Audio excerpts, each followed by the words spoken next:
Hey, Alan Cowgill here, and I am so excited that I have been asked to speak at Go RIA this month. In fact, I've even got a slot there on that picture. It's saved for you. I hope you make the meeting. It's the 27th, the Thursday, your evening meeting. And I'll tell you what, it's going to be incredible. I'm going to teach my heart out on private money and why you ought to find lenders to loan you money. I found it to be the easiest, cheapest, safest way to fund your deals. Let me tell you what most of you are bumping your head up against. You're at the mercy of banks. In fact, when I take surveys all over the nation, I find out that 85% of the room before they meet me is doing this.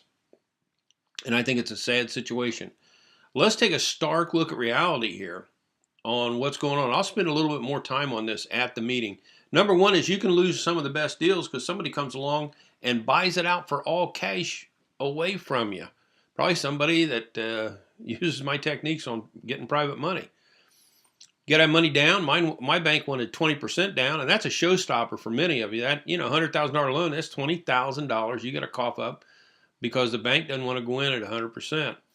You got points and loan fees, and granted they aren't high, but they're still eroding your profit base. They won't finance some unusual deals, and I'll show you some of my deals that they wouldn't have touched that I made tens of thousands of dollars on, and a hard money lender wouldn't have touched them either. But I made money because I had private money. Monthly payments, they like monthly payments. I do some deals, half of my deals, without any payments at all. How would you like to learn that technique? I mean, that's worth being at the meeting right there.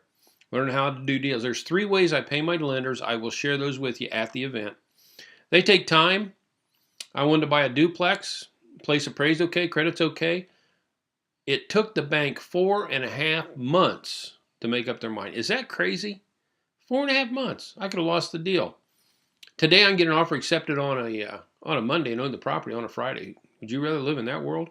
You got no relationship with the bank, but you think you do. You are lulled into a sense of security because you've got somebody's name and their business card. And I'm here to tell you, you got air. You don't have anything because they can quit, retire, get laid off, get promoted, and you got to start all over and digging around trying to find another and form another relationship. You don't have to do that with private money lenders, and they change the rules like they have on me a couple times. So I'll tell you what, when you look at it through crystal clear eyes, you realize that this is a tough way to go. Let me show you a better way. The meeting is Thursday the 27th. There's where it's at the location, and I'm looking forward to it. I think, invite your friends. I mean, other real estate investors or potential real estate investors. This is going to rock. We're going to have fun and get a couple laughs. And more importantly, you're going to get a solid education. Well, to your wealth.